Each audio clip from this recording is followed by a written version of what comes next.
waaw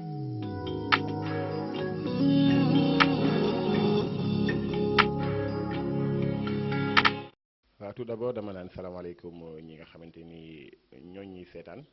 di nuyu képp koo xamante ni yaa ngi dégg suñu voix moo xam ci réseaux sociaux yi moo xam ci câble yi fu mu mënti doon ñooñu leen di nuyu bu baax a baax di leen ñaanal jàmm yàgg aussi di présenté wu ko ni ñu ko waxee rek ñu gën maa xamee ci NJ Junior voilà voilà nekk benn jeune réalisateur d'abord di yëngatu ci milieu mode ak ci milieu événementiel voilà. waaw en fait pourquoi may fêter samay 10 ans de carrière ci milieu audiovisuel c'est simple parce que ay nit lañu nekk ay jullit nekk ay croyants am lu ñu gëm di ñaan yàlla di ñu may ñu nekk ci benn métier pendant fukki at di ci góorgóorlu yàlla am luñ ñu ci may ñuy delloo sant yàlla ci lim ñu may moo waral ñuy feete koo gis muy feete rek xamal ni am na satisfaction wala boog am na mbégte ci li muy def te yàlla moo ko wax ñaan leen ma may leen xam nga tooñ leen ma baal leen ngeen ñaan ma may leen ngeen ñaan ma dolli leen kon nag du dara lu dul rek pour delloo njukkal wane ni kat ni li ñuy def macha allah ñooñu ci sant yàlla bu baax ñooñu ci am satisfaction aussi tamit ñooñu ci woo ñi nga xamante ni yàgg nañoo liggéey ak NJ yàgg nañoo liggéey ak groupe NJ Family ñun leen kat suñu 10 ans yi kat dañuy ànd ak yéen ñu def benn fête wane ni kat ni alhamdulilah daal voilà. waaw pourquoi sargal président monsieur Khadim Dia c'est simple ku xam NJ wala kuy suivre NJ xam na ni man merci ndaw na lool ci tubaab mais du ma ko wax ku ma defalul dara.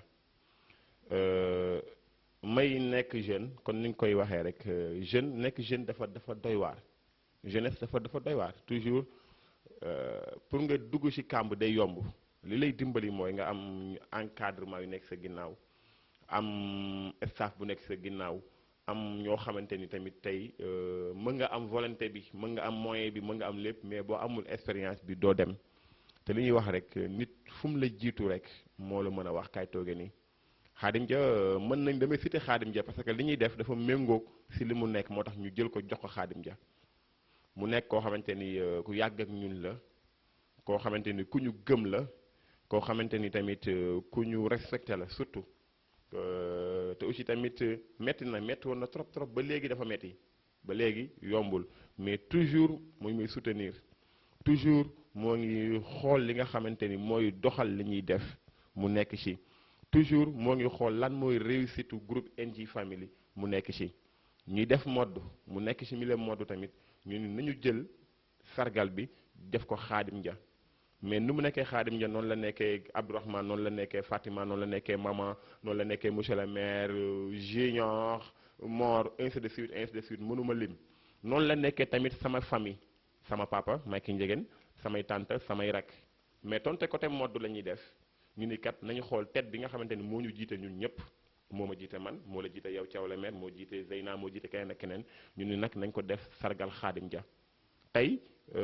même bu ñëpp d'accord ni nañ ko def ñu gis ni tamit ni mérito wu ko duñ ko jox kon liñ ko jox mën naa ni moom moo ko mérito te bu ñu amoon leneen lu dul sargal Khadim Dia dañ ko koy defal parce que comme je dis toujours rek dama compliqué ci côté liggéey ñëpp koo xam ci man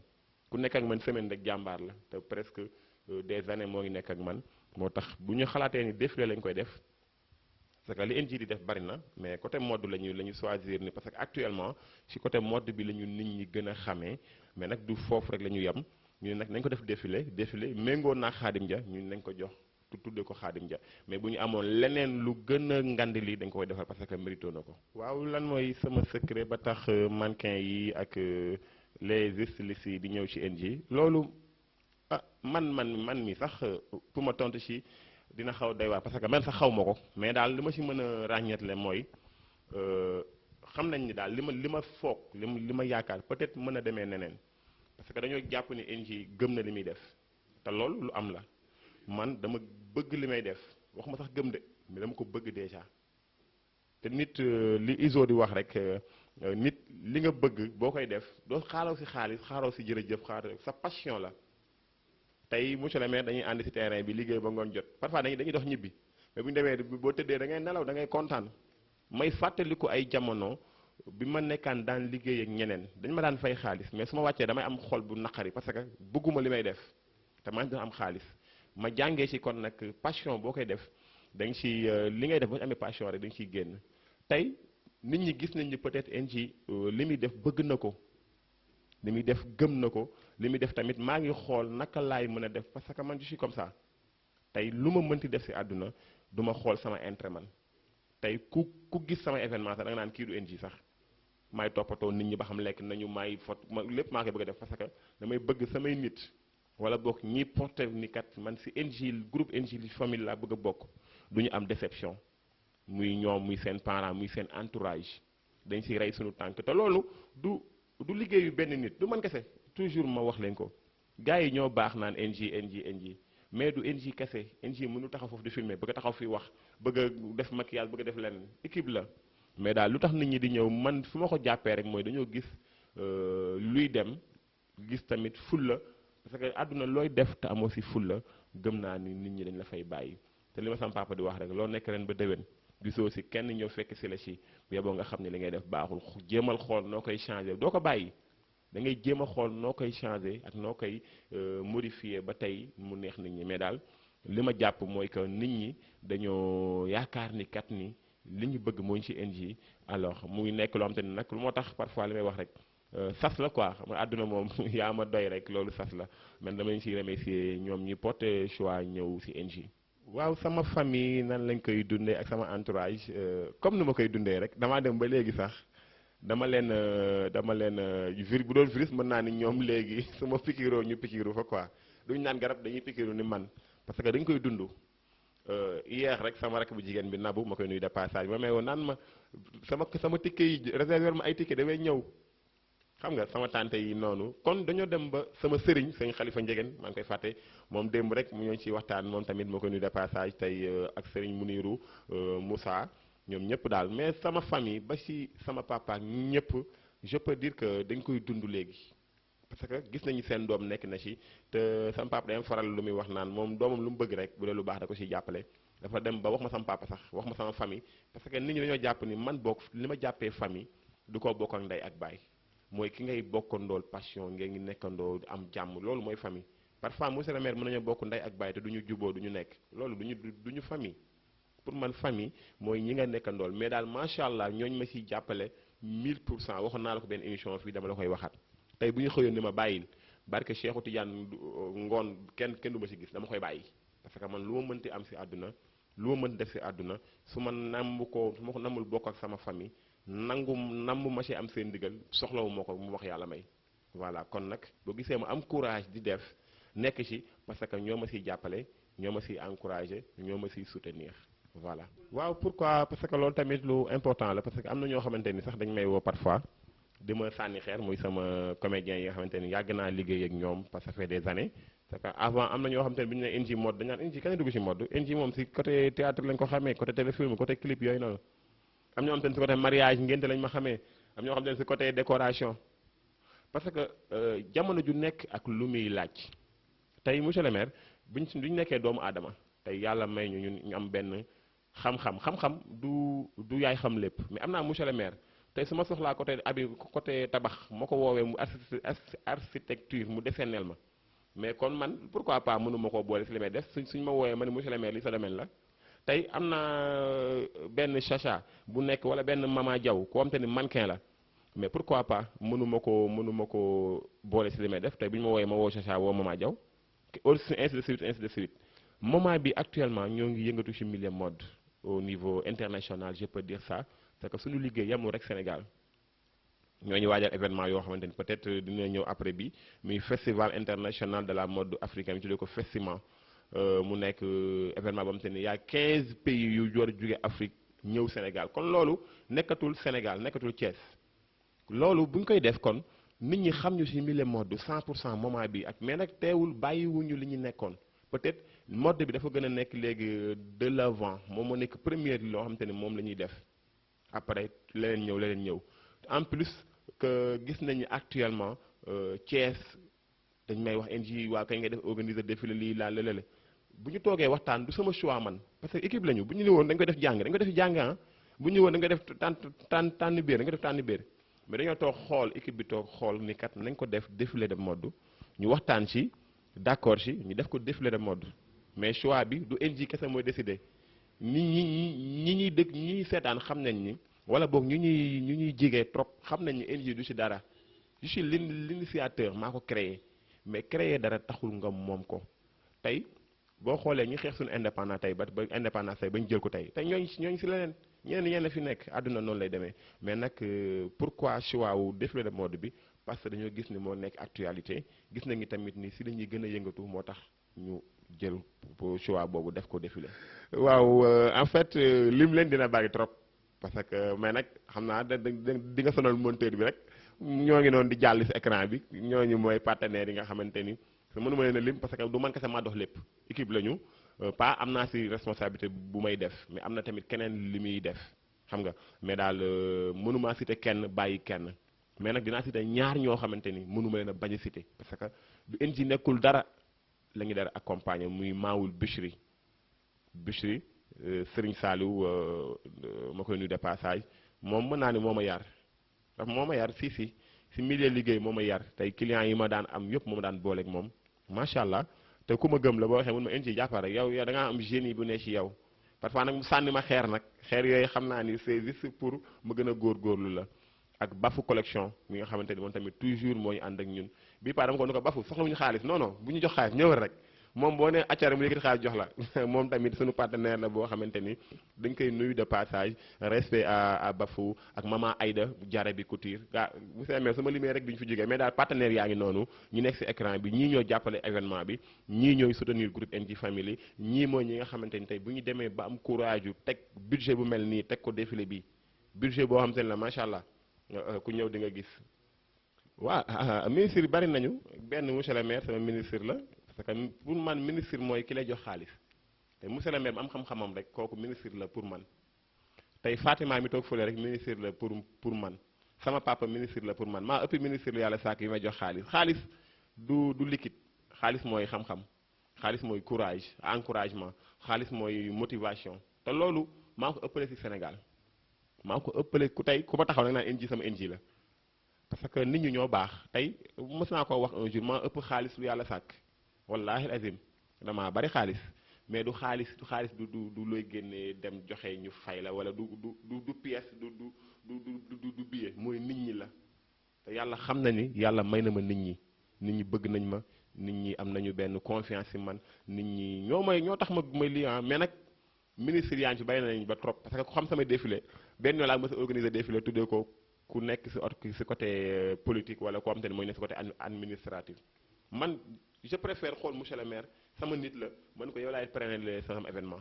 mosuma def événement benn yoon laa mës a tuddee nit muy Babacar Pascal Dione de passage ma koy nuyu mu nekk sunu ku baax te relation leneen lañ ko tuddee mais pas ay politiciens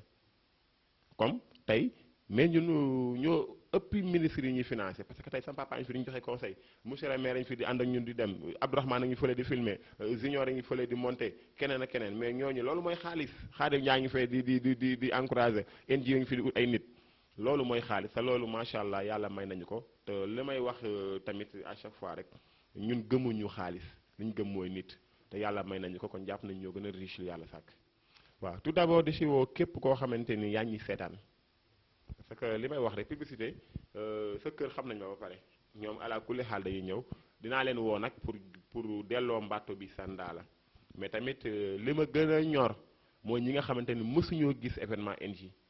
ñi nga xamante ni amaguñu chance découvrir li groupe NJ Family di def yaa ngi may yàq si NJ bi groupe NJ Family li ñuy def ñooñu maa ngi leen ciy woo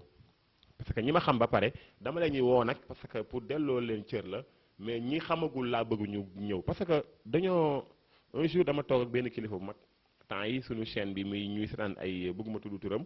muy gis li ñuy def mënuma mais lii mooy défilé lii bonul man li ma daan déggee défilé parce que du défilé rek kon ni sexe yi ñu daan sol wala lu boni ñun doxuñu ci loolu dañoo bokk fu baax tey Thiès bi ñu ko doon jaay tey tey dañu may laaj ñaata su ma jubawul si dañu may laaj ñaata lañu koy jaay wala bu ñu ko jaayee pare dañu may jox sama wàll kon luy yàq image yu Thiès luy yàq image yu Sénégal ñun doxuñu ko foo taxaw ni njegeen ñu jox ñu ñaari loxo yàlla xiir ñu si mille mode suñuy parents suñuy entourage bañu si kon nag ñun dañ koy sellal ñi nga xamante ne nag amaguñu chance ñëw découvrir ko nañu ñëw seetaan li ñuy def li groupe NJ Family di def tey ñooñu si mode suba ñooñu si leneen ginnaaw suba waat ñooñu waat si leneen ñu ay ndaw lañu tamit ñu ñëw seetaan ñu bu ñu gisee rëq-rëq ñu wooñu wax ñu lii baaxul ñu ba ko bu fekkee dëgg nañu bopp ñu fàqal ñu yar tàppal ñu parce que ay jeunes lañu malgré que am nañu ay mag yu nekk suñu ginnaaw du ñu conseiller mais tamit rigueur beeg yëpp jeunesse bi moo ci ëpp mais nag ma ci woo àdduna yëpp képp koo xamante ni yaa ngi may seetaan rek man la ci woo du ci wut ñaan nag samay waajur yi ñu ñaanal ma ci encore une fois di ci sama sëriñ Xalifa Njegen ma koy wax tamit ñaan yi maa ngi koy gis mais na gën a ñaan rek parce que mu gën nañ koo soxla di ci woo daal képp koo xamante ni puis àdduna bi yëpp ki nekk France nekk États-Unis nekk partout groupe NJ Family ñoo ngi lay invité seen événement bi war a am le 6 juillet fële sa Micheland de Thiès ñuy fête sunu 10 ans de carrière di ci sargal sunu président ki nga xam te ne moom la ñuy sagoo moom la ñuy ndamoo moom la ñuy tiitaroo muy monsieur Khadim Dia. waaw après événement bi rek ñoo ngi songaat beneen mois d'octobre 2 mois 3 mois après rek parce que mu wax naa ko sànq mu nekk événement boo xamante ni yow monsieur le maire Thiaw le maire yaa ko war a gérer muy festival international de la mode africain aussi tamit ñoo ngi jéem a xool tamit naka la ñu mën a tegee beneen événement ñoo ngi ci waxtaan ci vacances yi benn événement boo xamante ni c'est pour les artistes comédiens on dirait que NJ rek yamu ci mode ñoo ngi nekk ci milieu cinéma te quand on dit cinéma di nga wax artistes yi di nga wax les artistes musiciens les artistes comédiens ñoo ngi am benn événement bu ñuy teg ñu tuddee ko Bour sur scène concept bi sama benn xarit ma koy nuyu de passage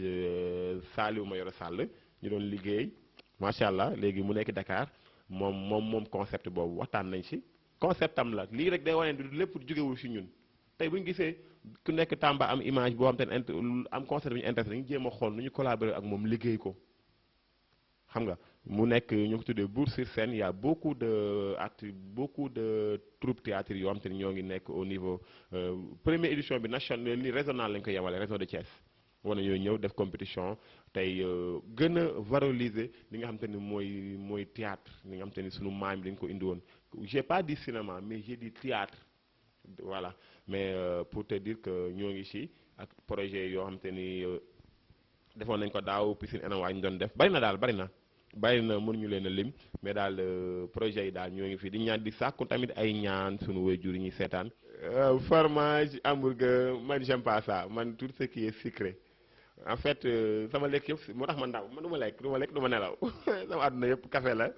soom bi sunu waa kër xam nañ li may wax ay soom bi ay madd man pas madd sax bi ngi togg def ci suukar yooyu noonu. voilà madd yooyu yi ñu toog def ko suukar mais man bugguma lu sele mais ak aussi tamit man nooy sama lekk parce que sama maam daf ma yar Adja Oumy Diop de passage moo koy nuyu mu nekk koo xamante ni yal na yàlla xare ko àjjana gën a yokku leeram tey lu bëri da ko def ci man daf ma yar jàngal ma àdduna càngal ma comment faire comment parler comment comporter voilà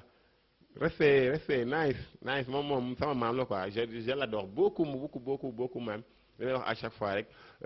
jóge na fi mais tey la ma gën a jige barke Cheikh Tidiane wallahi azim tey la ma gën a jige day feeñ ci samay mbir day feeñ ci sama lépp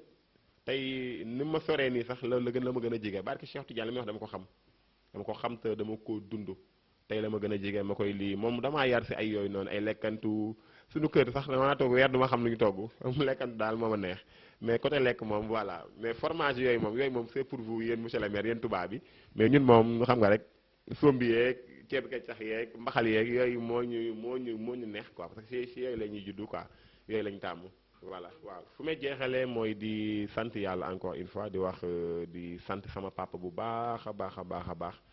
duma tàyyi di ko wax njegeen maam as ma rek ñay ma sa Saloum moom sama idole la mën naa ni benn idole la am sama àdduna muy sama papa jeex na benn idole laa am sama àdduna muy sama papa muy papa Macky Ndiéguène Thierno Macky Ndiéguène voilà papa sa gars yi ñaama kii ba sa papa kii parce que modestie boobu mu am loolu moo ne ci man ñu bari duñ ma comprendre dafa may dal damay dem fenn parfois su ma defee ba yaa indi non du yow parce que dañu may gis ne ma ñëwee damay nekk ñun loolu lañ ñu yaree tey bu ñëwee suñu kër ñi am chance ñëw suñu kër après duñu gën dañu naan ma kii sar mag la wala salan la kon ma koy sant bu baax a baax a baax a baax a baax si encouragement yi ñuy defal en plus si ñaan yi ñuy defal aussi tamit si dal bi ñu bàyyi bañu ñu lu ñu bëgg def dañ koy def tey loo bëgg nii boo ne papa lii laa bëgg de non non non doo ko def waaye lii mais après da lay woo ak garaawul defal moom bëggul lu ñu metti kon kooku mën naa ngi tey bu am na fu ñu yegg tey bu ñu demee ba am 100 bu ñu eggee ba am 60 pour cent mën nañoo wax ni les 59 pour cent yi moom la yàlla nag day jël ay mbirum di am fu mu koy jaarale yàlla du la jox directement da koy jaarale si monsieur le maire jox ma mais man sama lu bari si moom la ko yàlla jaarale ñu koy sant de passage di sant sama famille samay tante samay sœur samay frère Daouda sama tante yi ñoom tamit samay yaay yi sax laa wax dama tante samay yaay lañu c'est que comprendre nañ ma man dama xaw a naqaruma nekkal mais dama am ay sama yoonu bopp foo xam ne rek mi ngi kaay naan ma indi da ngaa bëgg affaire de tubaab da ngaa soof da ngaa lii ñoom tamit comprendre nañ ma ci côté boobu noonu ñooñu ma ciy jàppale di sant tamit sama sëriñ xalifa Njegen di sant suñu xalifa sëriñ Muniru Njegen di sant sëriñ Moussa di sant ñëpp képp koo xamante ni yaa ngi jàppale NJ conseillement wala moralement wala lu mu mënti doon financièrement lépp ñu ngi leen di sant aussi tamit fi may tëjee mooy équipe bi may gérer équipe bi ñuy àndal muy label bi du ma lim kenn su ma limee damay juum comprendre nañ parfois sax damay xaw a rus parfois ñoom damay xaw a rus sax si ni ma leen ñuy dërëjee man moom allemand laa man moom mën naa xëy suba bu guddi ne ci ça me dérange pas mais comprendre nañ ma si sama xadar comprendre nañ ma si sama compliqué si liggéey dama compliqué dama compliqué si liggéey mais comprendre nañ ma si sama complication comprendre nañ mais nag du ma raw monsieur le maire nag moom mel ko ma ni moom quoi voilà mais daal ñoo ngi remercier ñëpp koo xamante ni yaa ngi jàppale nga NJ sama famille sama entourage sama lépp xel day fàttu moo tax parfois dama bëgg di wax soo waxee rek da ngay fàtte te boo fàttee ku comprendre du comprendre mais képp koo xamante ni yaa ngi may envoyé message wala mës naa laa liggéeyal wala xam nga ma wala dégg nga ma maa ngi lay sant parce que nit mënuñoo ñun duñu dara sans yéen mënuñu dem yéen a ñuy jàppale yéen a ñuy seetaan yéen a ñuy gurgu lii di sant yàlla bu baax a baax a baax a baax a baax di ñaanal sama yaay fu mu tëdd suuf sedd si kawam Adja Oumy Diop yàlla taas ñu si barkeem ak bépp néew jullit di remercier ñëpp di leen jox rendez-vous le 6 juillet fi nga xamante ni mooy Mikeland de Thiès à partir de 20h ku nu ko monsieur maire di waxee rek ku ko ratee rek di nga ratee l'événement de l'année voilà merci encore une fois et bye bye à tout le monde.